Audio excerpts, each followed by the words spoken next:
하나님께서 우리에게 주시는 말씀은 여호수아 23장 5절에서 13절까지의 말씀입니다. 구약성경 356면입니다. 여호수아 23장 5절에서 13절까지의 말씀을 제가 봉독해 드리겠습니다. 너희의 하나님 여호와 그가 너희 앞에서 그들을 쫓아내사 너희 목전에서 그들을 떠나게 하시리니 너희 하나님 여호와께서 너희에게 말씀하신 대로 너희가 그 땅을 차지할 것이라. 그러므로 너희는 크게 힘써 모세의 율법책에 기록된 것을 다 지켜 행하라. 그것을 떠나 우로나 좌로나 치우치지 말라. 너희 중에 남아있는 이 민족들 중에 들어가지 말라. 그들의 신들의 이름을 부르지 말라. 그것들을 가리켜 맹세하지 말라. 또 그것을 섬겨서 그것들에게 절하지 말라. 오직 너희 하나님 여호와께 가까이 하기를 오늘까지 행한 것 같이 하라. 이는 여호와께서 강대한 나라들을 너희 앞에서 쫓아내셨으므로 오늘까지 너희에게 맞선 자가 하나도 없었느니라. 너희 중 한 사람이 1000명을 쫓으리니 이는 너희의 하나님 여호와 그가 너희에게 말씀하신 것 같이 너희를 위하여 싸우심이라. 그러므로 스스로 조심하여 너희 하나님 여호와를 사랑하라.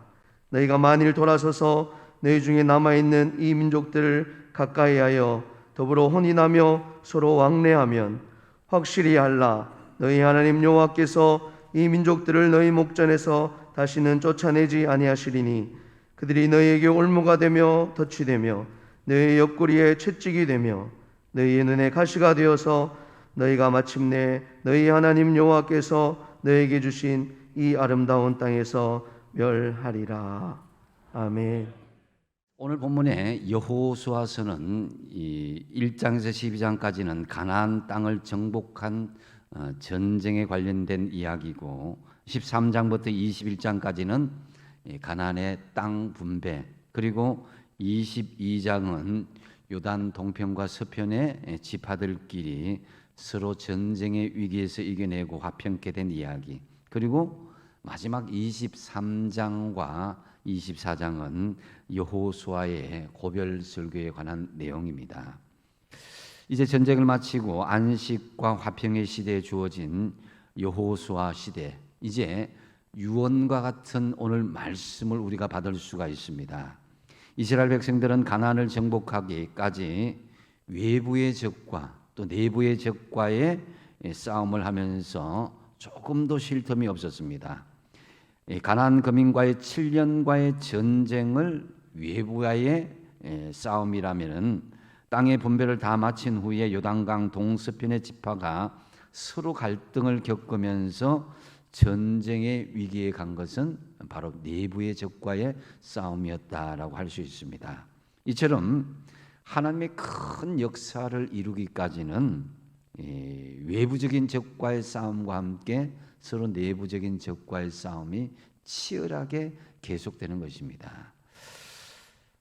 이러한 외부의 적과 내부의 적과의 싸움은 초대교회 이후에부터 지금까지 계속 이어지고 있습니다. 초대교회 당시에는 외부적인 로마의 핍박이 있었고 수많은 이단들의 그런 공격이 있었습니다. 동시에 내부적으로는 히브리파 유대인과 헬라파 유대인 간에 서로 갈등을 통한 그런 싸움들이 있었다고 할 수 있습니다. 하지만 이러한 위기를 통해서 세계 선교의 문이 열려지고 복음이 땅끝까지 열려지는 역사가 이어지게 된 것이죠. 지금도 교회는 외부의 적과 내부의 적과의 싸움은 진행 중에 있습니다.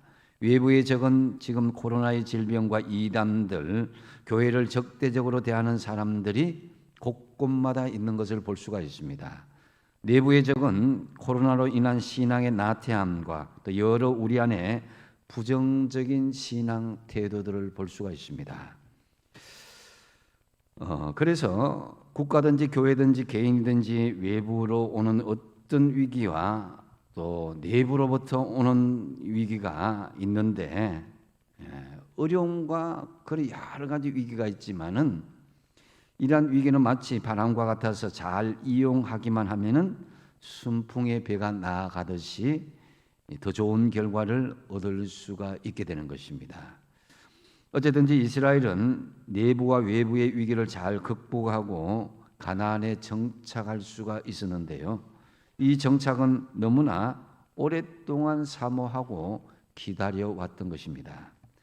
이스라엘 백성들은 430년간의 애굽의 종살이와 또 출애굽하여서 또 그들이 또 7년 동안 40년 동안의 광야 생활 또 7년 동안의 가나안 전쟁을 통해서 보낸 후에 기나긴 이 전투 후에 얻는 정착과 안식이었습니다. 이처럼 이 가나안에서 기업을 얻고 안식을 얻게 된 것은 하나님 말을 순종하는 여호수아가 가장 큰 공로를 한 사람이었다라고 할 수 있습니다.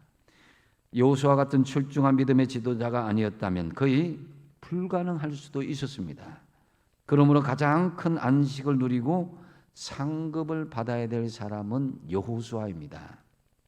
그런데 오늘 본문에 보면 여호수아는 이제 모든 일을 마치고 기업을 차지하고 안식을 누려야 할 그때에 인생의 죽음을 앞두고 있다라고 말씀하고 있습니다. 2절 하반절을 보니까 나는 나이가 많아 늙었도다 그랬습니다. 이미 나이가 많아 늙었고 14절 상반절에 보니까 보라 나는 오늘 온 세상이 가는 길로 가려니와 라고 말씀합니다. 죽음을 앞두고 있다는 말인 것이죠. 어떻게 생각하면은 여호수아는 열심히 일만 하다가 이제 쉴만 하니까 하나님께서 오라 하시니까 좀 억울할 수도 있다라는 생각이 들 수도 있습니다. 그런데 자세히 우리 인생을 되돌아보면은 죽을 때까지 건강하게 자기 할 일을 다하고 끝까지 그 책임을 완수했다라고 하는 것은 크나큰 영광이 아니겠습니까? 우리가 우리 인생에 연로할 때까지 최선을 다해서 주의 일을 감당하다가 주님께서 오라 하실 때에 가는 것은 참 큰 영광입니다. 얼핏 일은 내가 하고 열매는 남이 누리기 때문에 인생이 서글프게 생각할 수도 있게 되지만은 여호수아에게는 알고 보면 큰 기쁨이었습니다. 무엇보다 여호수아는 평생을 하나님께 충성을 다했는데 그 열매를 자기의 후손들이 다 누릴 수 있었기 때문입니다. 이는 우리나라의 이전 세대들 부모님들도 참 죽을 고생을 많이 했는데 일제시대 6.25 보릿고개 이런 것을 넣으면서 자식들을 공부시키고 쉼도 없이 죽으라고 일만 해왔습니다. 그래서 지금의 풍요의 시대가 있게 된 것이요. 그것이 이전 부모님들의 보람이었던 것입니다. 자식들이 이만큼 잘 먹고 잘 살게 된 것은. 오늘 특별히 이 어버이 주일인데 이 어버이 주일에 참으로 수고하신 많은 분들이 있지만은 저는 오늘 우리 교회 가장 연장되신 배수야 권사님 호적으로는 101살이죠. 그죠? 실제로는 104살, 5살 되신다고 그러는데 우리 권사님한테 감사의 박수, 격려의 박수 한번 드릴까요? 예. 우리 권사님 아직도 여전히 건강한 모습으로 이렇게 교회에 나오신다는 게 얼마나 감사한지 모릅니다. 그 이전 부모님 세대가 너무 고생을 했어요. 근데 그 부모님들은 가장 기뻐하는 것이 당신들이 누리는 행복보다도 자식들이 열매를 거두는 귀한 그런 모습을 보면서 기뻐한다라는 거죠. 우리도 마찬가지일 것입니다. 여호수아는 이처럼 자손들이 그 열매를 누리는 것 이것을 보면서 자기의 할 일은 다 했다고 생각했던 것이죠. 그리고 여호수아가 더욱 위대한 것은 이러한 공로를 자기가 차지하려고 하지 않고 하나님께 영광을 올려드리려고 했다라는 것입니다. 3절에 보니까 너희의 하나님 여호와께서 너희를 위하여 이 모든 나라에 행하신 일을 너희가 다 보았거니와 너희의 하나님 여호와 그는 너희를 위하여 싸우신 이시니라 그랬습니다. 이것은 여호수아 자신이 싸우는 것이 아니라 자기가 이룬 것도 아니라 모두가 다 하나님께서 싸우시고 이루시고 하나님께서 만들어 주신 공로다라는 것입니다. 이 보통 사람들은 무언가 좀 이렇게 자신들이 공이 있고 남들에게 베풀어 준 것이 있다면은 자신의 의를 드러내려고 하는 것입니다. 하지만 여호수아는 그 마지막 순간까지도 하나님께서 싸우셨고 하나님께서 도와주셨기 때문에 내가 이 자리에 있고 모든 것을 하나님께 영광 올려드린다, 이런 자세로 나아가고 있습니다.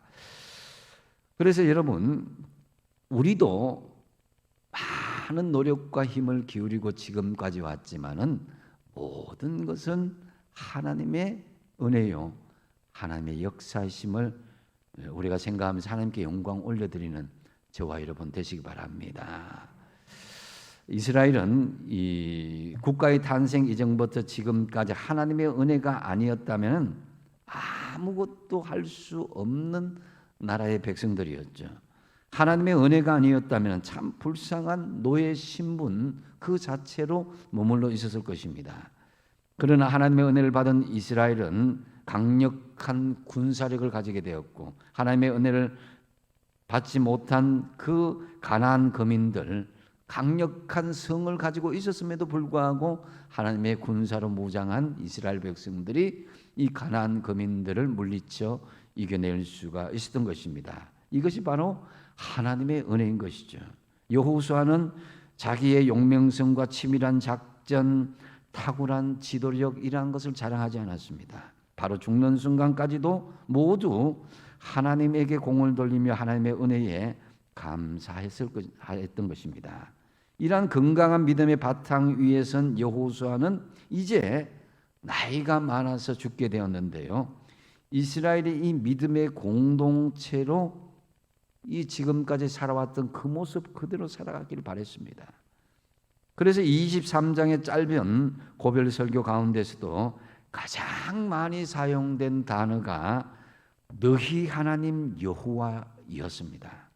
이 말이 13번이나 반복될 정도로 이제 나의 믿는 하나님, 이제 너희들 자신들의 하나님이 되어서 그렇게 하나님의 역사와 하나님의 은혜를 체험하면서 하나님께 영광 돌리는 믿음의 백성이 되길 바란다, 이렇게 이스라엘 백성들에게 신앙의 유산을, 믿음의 유산을 남기려고 그렇게 했던 것입니다. 구체적으로 여호수아는 이스라엘 백성들에게 남겨두고 싶은 세 가지 중요한 믿음의 유산을 말씀하고 있습니다. 먼저 첫 번째로 여호수아가 이스라엘 백성들에게 상속할 유산은 하나님 나라라는 유산이었습니다. 5절 말씀해 보니까 이 너희의 하나님 여호와께서 너희에게 말씀하신 대로 너희가 그 땅을 차지할 것이라 그랬습니다. 이스라엘은 아직 정복 전쟁의 최종의 목표는 하나님께서 말씀하신 완전한 땅을 성취하는 것이죠. 이것을 여호수아는 땅을 차지할 것이라는 확신을 가지고 미래의 꿈을 현실에 이루어진 것처럼 말씀하신 것입니다. 이 땅은 현실적으로는 그 가나안 땅, 젖과 꿀이 흐르는 가나안 땅이었지만은 영적으로는 하나님 나라라는 것입니다. 이 하나님 나라는 현재적으로는 이미 왔다는 것과 미래적으로는 올 것이라는 이 두 가지 의미가 교차되어 있습니다. 이미 왔다라는 것은 지역적인 개념이 아닌 통치적인 개념으로 이해해야 되는데요, 하나님께서 왕이 되어주시고 하나님의 영이 계시고 그 주권으로 통치하시는 나라가 바로 하나님 나라, 이미 왔다라는 것입니다. 쉽게 말해서 우리 자신 속에 하나님이 왕으로 계시면은 하나님 나라가 우리 마음 속에 계시고, 우리 가정과 일터에 하나님이 주인이 되어주시고 하나님 뜻대로 통치되어진다면은 하나님 나라가 가정에 또 일터에 하나님 나라가 임했다라는 것입니다. 또 미래적인 의미의 장차 다가올 하나님 나라는 모든 성도들이 들어갈 하나님 나라 천국을 말하는 것입니다. 그래서 예수님께서도 이 땅에서 오실 때 제일 먼저 선포하신 말씀이 회개하라, 하나님 나라가 가까이 왔느니라 그랬습니다. 우선 우리 마음 속에 가정의 일터에 하나님 나라의 통치가 임하실 때에 하나님 나라가 임하시고, 그리고 최종적으로는 장차 우리가 천국에 들어가게 된다라는 것입니다. 그래서 바리새인들이 어느 날 예수님께 묻습니다. 하나님 나라가 언제 임합니까? 라고 여쭙죠. 그러자 예수님께서는 그 시기와 때에 대해서는 말씀하지 않고 누가복음 17장 21절에 또 여기 있다 저기 있다고도 못하리니 하나님 나라는 어디 있다고요? 너희 안에 있느니라. 주님이 우리의 마음을 다스리기 시작하면 우리의 마음에 천국이 이루어지기 시작하는 것이며, 우리의 가정을 통치하시면서 우리 가정 속에 또한 천국이 이루어지기 시작한다라는 것입니다. 가정의 달에 특별히 여러분의 가정에 하나님 나라가, 하나님의 통치가 풍성하게 임하시게 되기를 축복드립니다. 교회도 마찬가지입니다. 우리의 삶의 현장 속에 또 주님 이곳이 바로 하나님 나라가 되게 해주십시오, 주님 말씀 안에서 순종하며 살겠습니다라고 고백하면은 우리 교회 공동체가, 여러분 어떤 삶의 공동체든지 하나님 나라가 임하게 된다는 것입니다. 그래서 예수님께서 말씀하신 하나님 나라의 통치가 이것이고, 또 여호수아가 최종적으로 너희가 그 땅을 차지하게 될 것이다, 하나님의 통치가 임하는 그곳이 될 것이다 라는 것입니다. 이것은 바로 저와 여러분의 믿음의 유산으로 상속되어야 한다는 것입니다. 그래서 여러분이 하나님 나라가 임하는 가장 시작점은 여러분의 마음이고, 그 마음에서 나타나는 얼굴의 표정에서 하나님 나라가 임하는 것이 보여져야 한다라는 것입니다. 지금 여러분 얼굴을 거울 쳐다보고 다 오셨죠, 그죠? 세상에서 가장 이쁜 사람이 나야 하면서 로션 바르고 이렇게 다 그렇게 오셨을 것입니다. 그런데 그건 이제 나 혼자 있을 때이고, 정말 내가 다른 사람과 만날 때에 보여지는 나의 얼굴 표정이 어떤가, 한번 옆 사람을 한번 쳐다보시기 바랍니다. 쳐다보시면서 이렇게 말씀해 주시기 바랍니다. 당신의 얼굴을 보니 천국이 보이는 것 같습니다. 자, 여러분들이 이런 소리를 들을 때에 마음에 찔림이 없으면은 하나님 나라가 임한 것입니다. 그래서 이스라엘 백성들 항상 하나님 나라의 도래에 대해서 소망을 가지고 있는 사람들이었습니다. 그들은 2000년간 나라 없는 민족으로 살았지만은 그들은 항상 시온 하나님 나라를 대망했습니다. 여러분들도 자식들에게 물질적인 유산을 물려주기보다는 하나님 나라의 유산을 상속하도록 힘쓰시기 바랍니다. 재산을 상속받을 자식은 망하는 수도 있지만은 하나님 나라를 상속받은 자식은 망하는 법이 없습니다. 그래서 하나님 나라를 믿음으로 유산으로 상속하는 저와 여러분 되시기 바랍니다. 그리고 두 번째로 여호수아가 이스라엘 백성들에게 상속하고자 하는 유산은 하나님 사랑이라는 유산이었습니다. 11절 말씀해 보니까 그러므로 스스로 조심하여 너희의 하나님 여호와를 사랑하라라고 말씀합니다. 무엇보다도 우리가 믿음을 상속하고자 할 때에 하나님을 사랑하도록 가르쳐야 한다는 거예요. 이스라엘의 교육 그 내용 중심도 하나님의 사랑이고, 예수님께서 가장 큰 계명을 묻는 율법사에게도 하나님 사랑, 이웃 사랑이라고 말씀하셨습니다. 제가 기독교 방송에서 들은 이야기인데요. 오늘날 이스라엘 아버지는 아이가 어릴 때에 탁자 같은 곳에서 올려놓고 막 뛰라고 그런다고 합니다. 아이가 이제 아버지의 말을 믿고 뛰면 아버지는 안아주고 쉬고 나고 아빠가 안아주면서 좋아하고 이렇게 하다가 마지막에 뛰라고 하는구나 아이를 받아주지 않고 아이가 그 땅에 떨어지게 만들고 그렇게 한다는 거예요. 애가 우는데 그때 아버지가 아이에게 이같이 이야기한다고 합니다.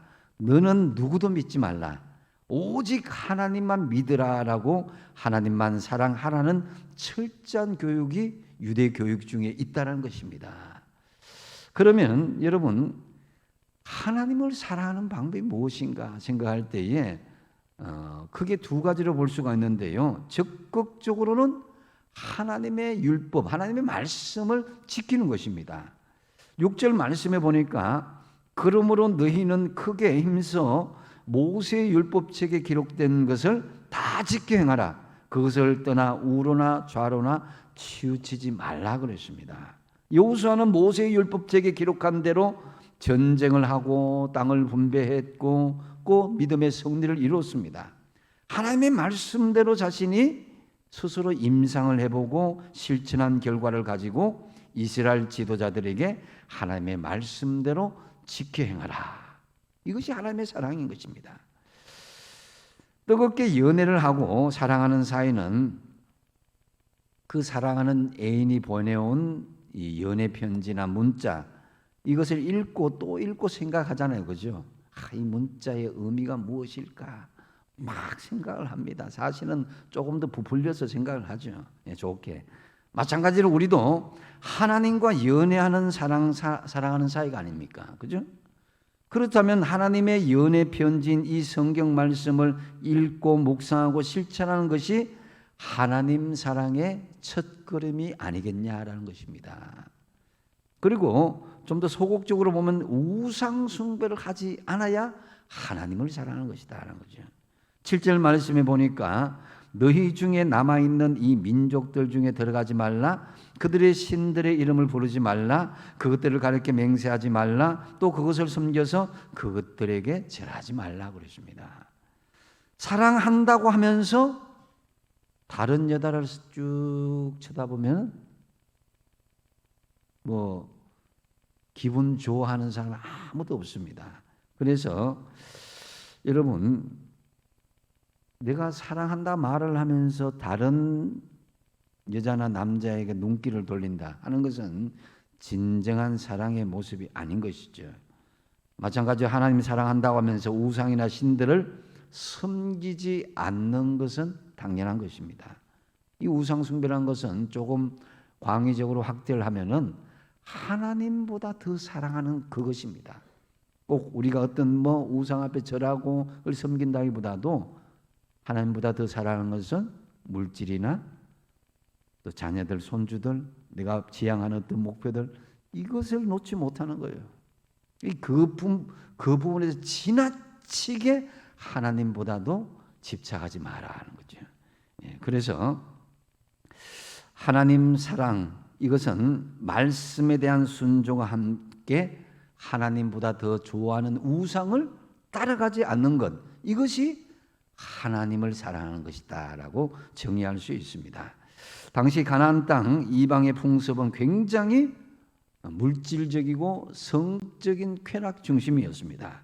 그들은 농사에서 더 많은 축복을 받기 위해서 제사를 드렸는데, 제사를 드릴 뿐만 아니라 이 여자 사제와 성적인 관계를 하는 그런 문란함을 드러내고 있었던 것입니다. 이러한 이방 풍습에 빠져서 우상을 숭배하게 될 때에 그 사람은 하나님을 떠나게 되고 결국 하나님의 언약을 깨뜨리는 사람이 되고 말았던 것입니다.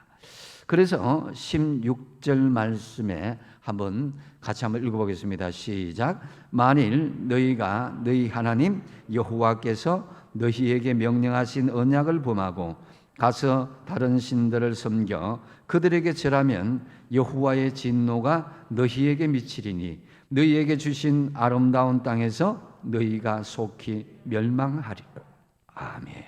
하나님의 사랑, 이것을 멀리할 때, 율법을 멀리하고 우상을 따라갈 때에 하나님께서 경고하신 말씀인 것이죠. 세상을 친근히 하면 하나님과 멀어지게 되고 하나님과 친근히 하면 세상과 멀어질 수밖에 없습니다. 우리는 세상과 하나님, 이 두 임금을 동시에 섬길 수 없다라고 했습니다. 하나님만을 사랑하시는 저와 여러분 되시기 바랍니다. 그래서 여호수아는 우상 숭배를 하지 말고 하나님 말씀에 순종하는 것이 하나님의 사랑하는 것임을 가르치고 바로 이 믿음을 유산으로 상속할 것을 말씀했던 것입니다. 참으로 하나님보다 사랑하는 어떤 우상 숭배도 버리고 하나님 말씀을 읽고 묵상하고 실천함으로 하나님의 사랑의 유산을 상속하는 저와 여러분 다 되시기 바랍니다. 다음 세 번째로 여호수아가 이스라엘 백성들에게 상속할 유산에 대한 것은 용기라는 유산을 상속하라는 것입니다. 이 9절 10절 말씀 한번 같이 한번 읽어보겠습니다. 시작. 이는 여호와께서 강대한 나라들을 너희 앞에서 쫓아내셨으므로 오늘까지 너희에게 맞선 자가 하나도 없었느니라. 너희 중 한 사람이 1000명을 쫓으리니 이는 너희의 하나님 여호와 그가 너희에게 말씀하신 것 같이 너희를 위하여 싸우심이라. 아멘. 하나님께서 강한 나라들을 쫓아내셨고 너를 맞선 자가 하나도 없었다. 그래서 너희들은 한 사람이 1000명을 쫓을 만큼 하나님께서 우리를 위해서 싸우기 때문에 용기를 가지고 담대하게 맞서라는 그런 말씀인 것입니다. 가나안 땅에서 이방 족속을 멸하는 데 필요한 것은 어떤 외형적인 군사력이나 어떤 경제력이 아니라 용기요, 담대함이란 것입니다. 용기가 없으면 믿음을 상속받을 수가 없다는 거죠. 하나님께서 요단강을 건너기 직전에 줄기차게 강조했던 말씀, 가나안 땅을 정복하기 전에 가장 강조했던 말씀은 뭡니까? 마음을 강하게 하고 담대히 하라, 용기를 가지라는 거예요. 용기가 없이는 범람하는 요단강에 발을 올릴 수가 없었고요, 용기가 없었다면 여리고성을 돌 수가 없었습니다. 또 용기가 없으면 메롬 전투에서 하솔이 이끄는 북부의 강력한 연합군을 물리칠 수도 없었습니다.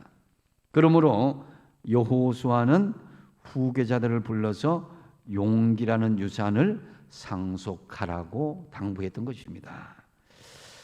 찬송가 147장 1절 가사 내용에 이런 내용이 있습니다. 거기 너희 섰는가 그때에, 그 예수님 십자가에 달려 못 박혀 죽었을 때에 너 거기 있었는가? 라는 이 질문이 만약에 나에게 주어진다면은 우리는 뭐라고 대답해야 될까요? 예, 우리는 거기 있었습니다. 예수님의 십자가에 달려 돌아갈 때 나는 끝까지 그 십자가를 지키고 있었습니다라고 담대하게 고백할 수 있어야 되지 않겠습니까? 많은 제자들이 훈련받고 그렇게 했지만 결국 다 떠나갔습니다.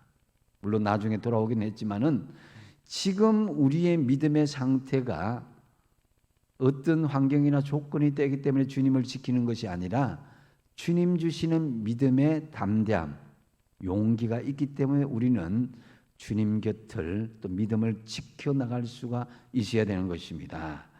그래서 예수님께서 내가 세상을 이기었노라 이렇게 말씀하시면서 승리자로 우리에게 말씀하셨습니다. 예수님이 십자가에 돌아가실 때에 사단이 보기에는 패배자였죠.